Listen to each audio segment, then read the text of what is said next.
going on, Bobby? Hey, what's up, man? Long freaking day for me.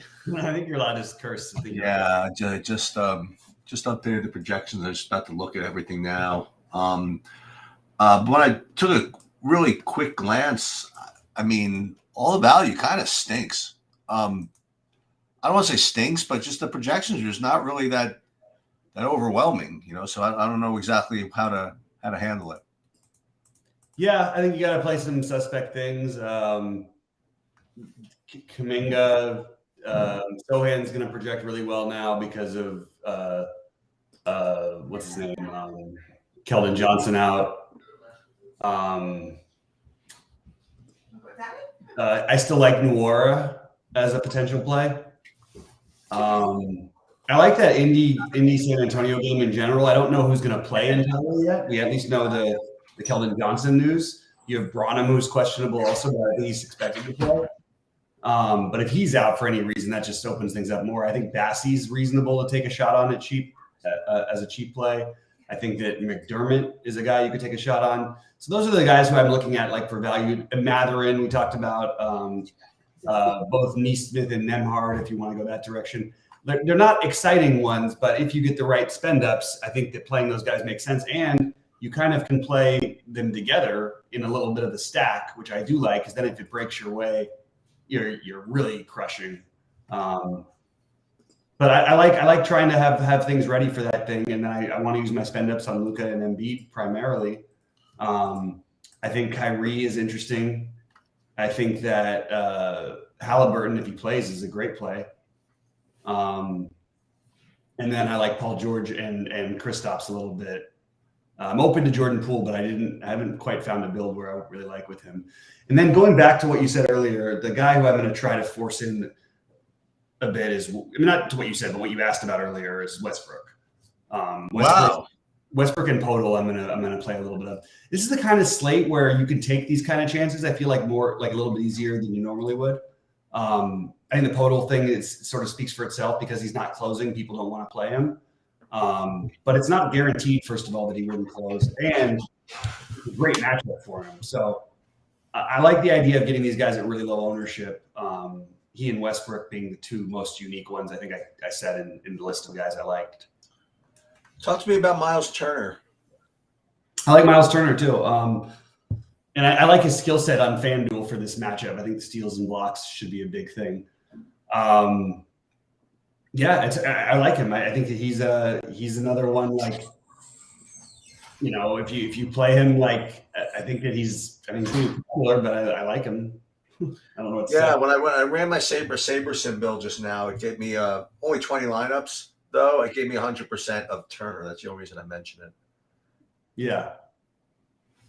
And Sohan, you mentioned getting a decent amount of him. I'm not MMEing tonight. I'm gonna just play the big one and 3 box outs in the splash. Mm-hmm. Want to take? I think that I just lost a little steam with the scripting over the last couple of days. Just took too much out of me. So I'm just gonna play a couple of bigger lineups tonight.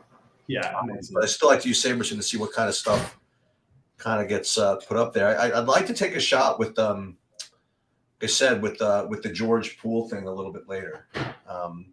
I think it's going to be kind of low owned, at least relative to the other builds, which are. Listen, I mean, people are going to play Embiid and Luka together, I presume, or at least one of them. I don't think as many people are going to play them together. I mean, some people are definitely going to. I'm probably going to, but I don't think as many people as you think might be playing them together.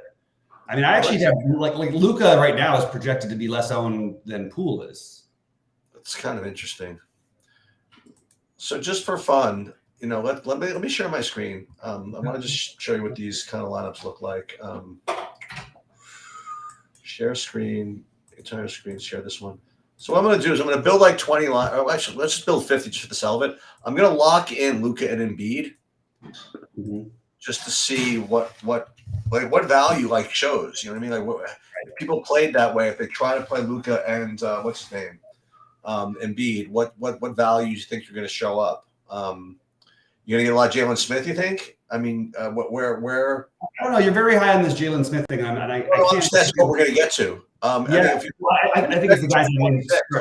I think I'm pretty sure it's the guys I named to start the show. Yeah, all these guys, you can get all these guys in Niemhart, Bassi. Let's show your screen here. I'm already showing it. Yeah. No, it wasn't show. It wasn't clicked over. Yeah, so you still can get the Buddy Heald, Sohan, and McDermott, as I mentioned, Bassi. Yeah, you do have some of the Jalen Smith, quite a bit actually. Nemhard.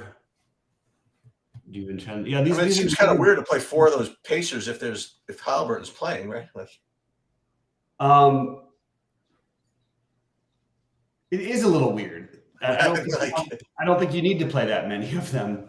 Well, and I think the reason why I bring this up, I wanted to see what lineups look like with Luka and Embiid. What you're getting though is what I like a little bit, which is a game stack. So I like the 3-2 or something, you know what I mean, with San Antonio and Indy. And you can do that with the spend ups. Right. Like this one, for example, this got Luka and Embiid, and this one's got Heald, Smith, McConnell. Oh God. It seems so rough. With so many you use Nemhard, same thing. Yeah. And this one gets you Anthony Lamb. I don't want to play McDermott. You want to play McDermott? I mean, I don't have a problem with it on these kind of slates. Yeah. And you know, basically the way that it is, everybody should realize that the odds changed in the NBA. So what happens is the 4 worst teams all have the same even odds of getting the highest odds of getting the top picks. Those 4 teams are already decided. And obviously San Antonio is one of those teams. There's nothing for them to try to lose anymore. You know what I mean? Right. There's no reason for them to. So kind of makes you feel like at least that you might see some of these teams be a little bit more competitive than we're used to. And I do think that game, you know, they don't need to pull guys because they're playing too well, which we've seen a few times lately from OKC.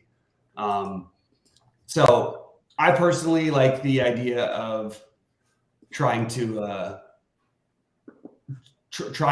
play some of the thinner value plays, but also we're still waiting on news from that game. You know what I mean? Like if Halliburton doesn't play, like then you have to play these guys. So you won't be able to decide that if you play much in the earlier games, which is why they're getting so low owned. And I don't really love the Toronto-Washington game, but I do think trying to force in maybe a spend up makes a little bit of sense if you're not going to play Embiid and Luka together, because these are going to be the lowest owned of the other guys who can actually score.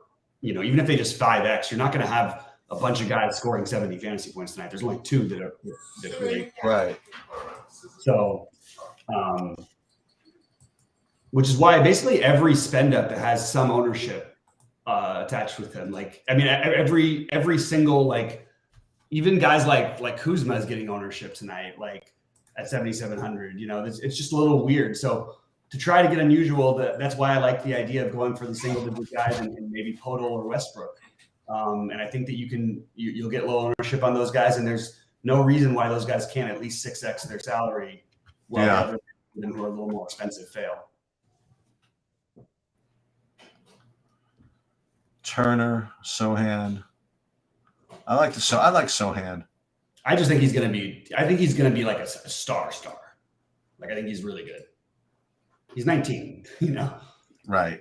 And he plays like point guard to center. Like he really plays every position. Does it matter to you? Does Delon Wright start usually? Yeah, he's been starting. Okay. Yeah, I'm not. I sometimes like Delon Wright, but it is his former team. It's not on the road. But Max Kleber is back playing. Maxie's back. He was hurt. Okay. He's like an important part of there. He's another one you can use, by the way. And I'm getting to some of this. He's going to have some ownership because people are they're going to try to, like, the thinking is they can use him in this kind of a matchup to try and stretch out Embiid, and they just won't give the minutes to Christian Wood. So, and he's also there. Kleber's arguably what I think is the best defender they have left. So you'd think he might be out there in a game like this. Maybe a little more than we're giving him credit for minutes wise. I got him at 20, 26, 25. You know, it's 3,300 on a day where we don't have the value we've seen, at least yet. We don't have it. Yeah. Pretty soon, you know, like if Halliburton's out and Emhart and then they're going to blow up. The one that we haven't talked about is Trey Jones, who hasn't played in a while. I don't know what they're going to do with his minutes. Okay. Kind of worries me a little bit because he looks like a pretty good play. Like, I mean, he's 5,100, which is probably 1,000 too cheap without Keldon Johnson. But I just don't know if I can click that button with the uncertainty. I think I'd be more likely to play Branham at 4,800, assuming that Branham is a go. But if Branham is out, it's really hard not to. Like, Trey Jones is going to look like the best value on the slate.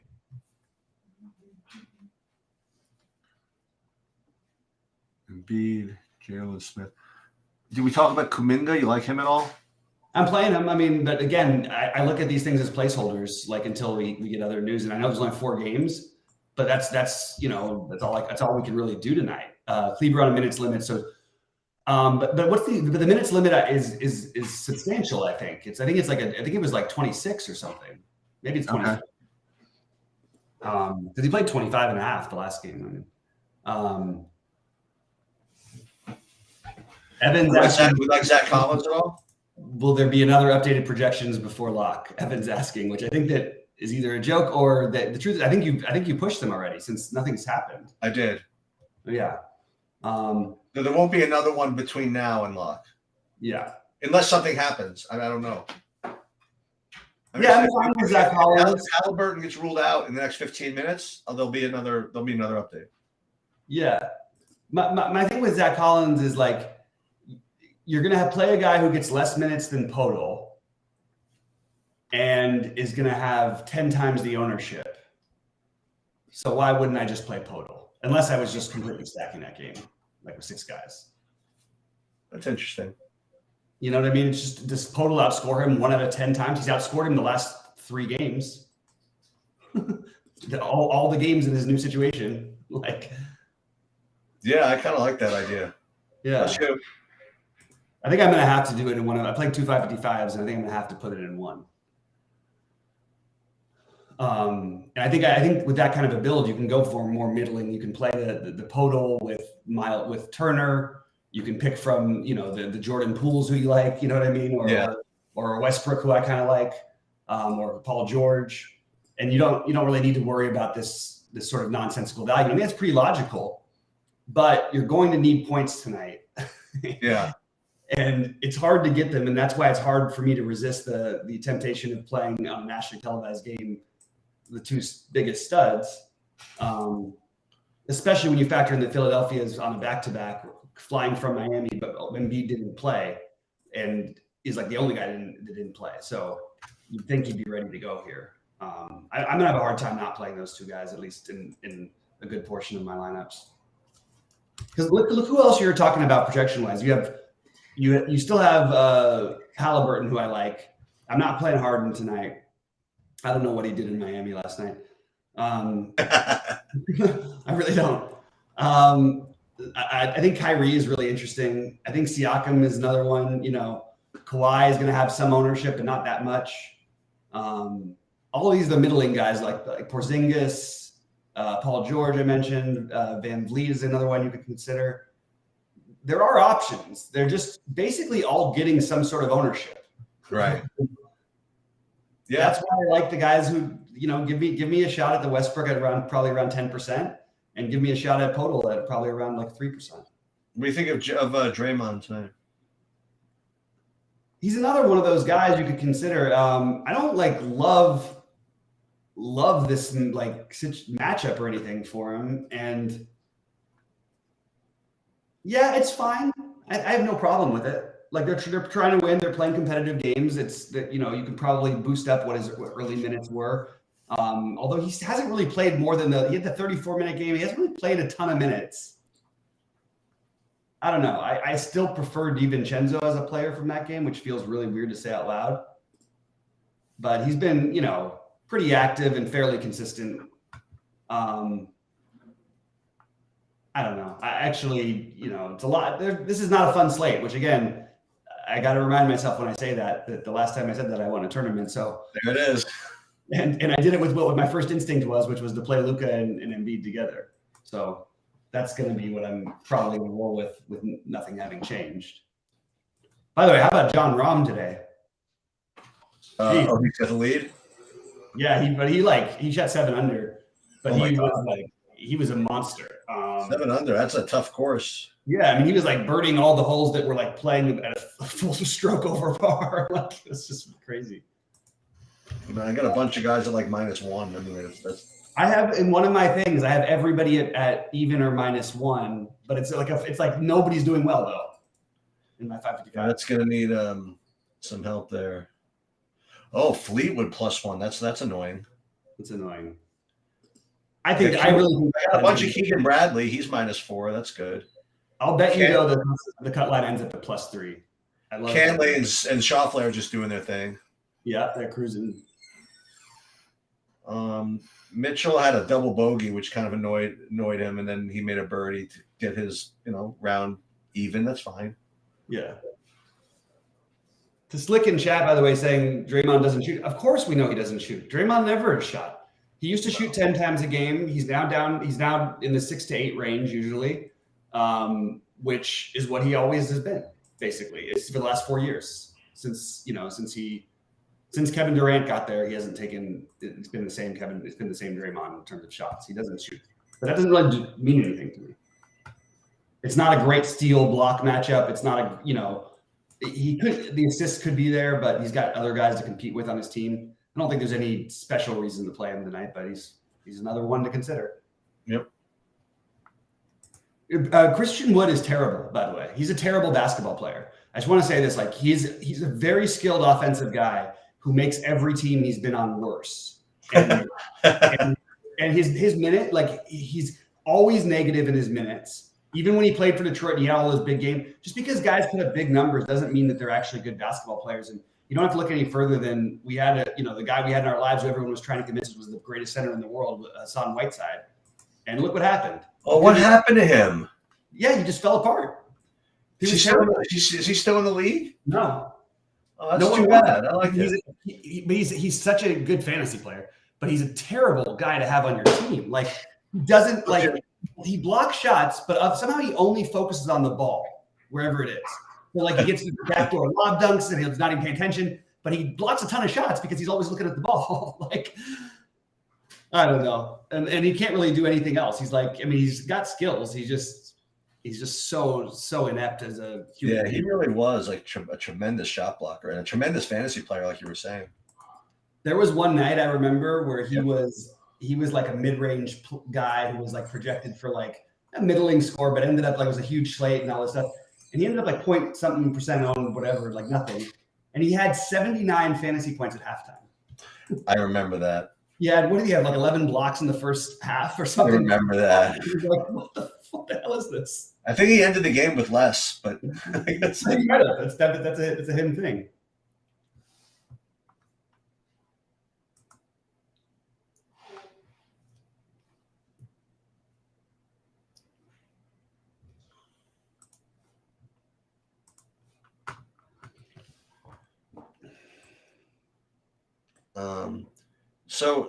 Just kind of a. I agree with Kobe on that one. Drummond is the same exact thing as those guys.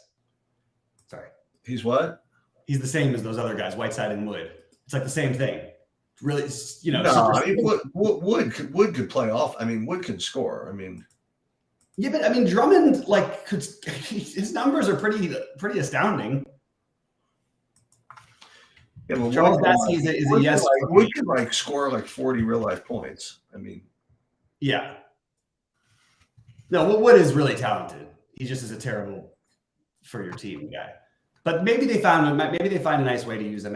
That's what I mean. He can't even get minutes when he was their big offseason. This is the reason they don't have Jalen Brunson. Like, come on, man. What do we so we got to create that. We kind of create an all I don't know what you call it, not all fantasy teams, but all players that we play in fantasy who are just awful for your team. Like what kind of team does that look like? We trade point guard, and then we'll put Yeah. Put like Karis LeVert at shooting guard. Yep. And then Christian Wood. He's got to be in there somewhere. He's got to be in there somewhere because when he plays, he can put up 1 million fantasy points. Who else is guys like that? Well, one guy who's like that now, but he's not going to be once he gets better a little and older a little bit. Şengün is not helping anybody defensively right now, but he's a guy who can really put up numbers, and he actually is. But I actually like him though. Like I would want him. If I had a team, I would want him. It's a good question. Pop in some other names, guys, if you think of it, because I don't know who else totally fits that. Those were really good calls. Those were all really good ones. People will say Westbrook, but that's whatever. I still have my own feelings about that. I'm not ready to do that yet. Right. Yeah, in general, we are supposed to fade Turner when he's popular, MJ. It's just a matter of what other players you're going to play tonight. Don't play. I'm totally fine if you don't want to play Turner. But you can't just make a general, like a sweeping thing and just say, okay, well, that applies also to a 4-game slate. Drummond is the worst. Yeah, we all know that. He's got to be the worst. Yeah. Oh, Dwight Howard at the end of his career was like that. Right. For a while, he was really good. So he's a Hall of Fame player. All right. What else do we have here? I'm going to get out of here in probably like 8 minutes because I haven't built anything out other than just talking through this. But I think I'm going to do that middling build for one of my big builds. And I'm going to do the Luka Embiid from either one. FanDuel one, I'm not using Luka or Embiid. And I'm building mostly a San Antonio Indy stack. I posted the exact lineups on the site. I haven't changed it yet. Oh, okay. That's cool.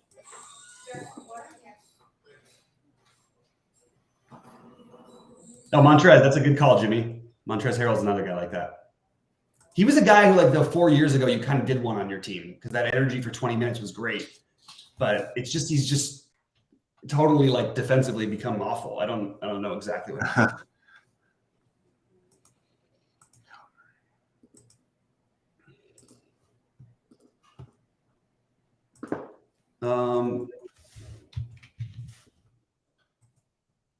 Yeah, it's a very weird slate. And what's also, maybe this is, I actually am looking at your projections too. And the funny part is, like, on a tiny slate, to have nobody who's like 50% owned when we've had every slate has been like a bunch of guys like that, even on 10-game slates. Yeah. Weird, right?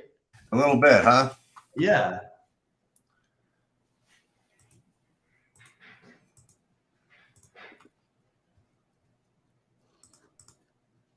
Yeah, MLB. I haven't quite crossed over to the MLB thing yet, so I'm not quite as ready as you are. It sounds like, Jimmy. Oh, so true, Kobe. You're totally right on that one.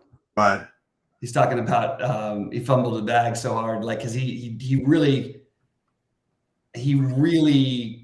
could have made a fortune, and he just kept doing the weird contract thing anyway, and he became just terrible.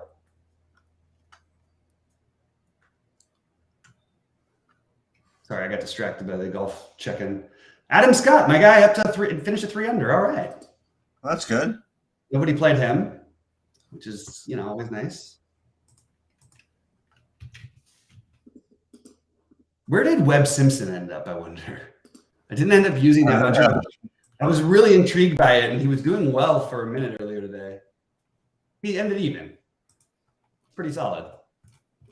Yeah, keep in mind, like most people are going to make the cut today.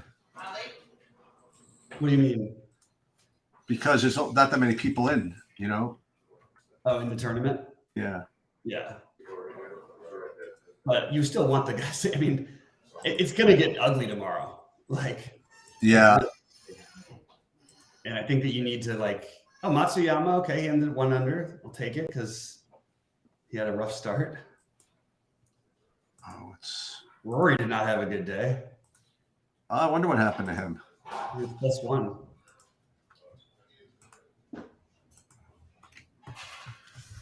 Oh my! Wait, no, he's bogey. All right. Questions, guys. Let's see. Oh, I totally agree, Jimmy. Yeah, the MLB. That is one great thing about the MLB stuff. You can literally just check in to see who's actually playing that day. Yeah. Yeah. And change everything. Yeah. It's a lot less stress. It's also a lot less skill. Baseball's so much easier. It's so much less skillful. It's crazy though. Like it's so hard, you know. It's so less skillful. That's why I like it. I don't like the stuff that requires skill. Skills. I hate skill stuff. I like the luck stuff. I'll take the luck anytime I can get it. I'm psyched for the. I'm pretty psyched for the baseball actually. Yeah, it'll be fun. It'll be fun because you have. Once again, we got to figure out. We got to figure out how to deal with it. You know what I mean? Like when we have both NBA and MLB going at the same time. Yeah, we just combine them. I think we handled it last year. That's what we did. So is everybody done for today? Yeah, it looks like everybody's done for the day in golf, right? Okay. I think so. I think even if I think they may have. So with the I don't know if Data Golf is figuring this out with the rain and stuff or whatever. Not, I don't think. So what are they projecting? Are they projecting? They have it at 27% plus 1. Yeah. 41% plus 2. 21% plus 3. So it'll probably be plus 3 at the end of the day. I think plus 3 is what you're looking at. Yeah. So your guys with your guys at plus 1 don't write them off. Fleetwood, This is very similar to that tournament. Fleetwood top 5 after the win day and everything, and he actually played better. Yep. Woo.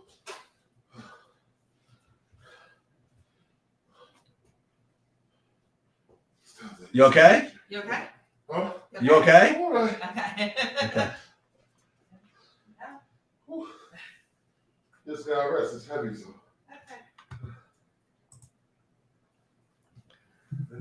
All right, guys. If there's no other questions, I mean, I'm gonna find this. Ooh.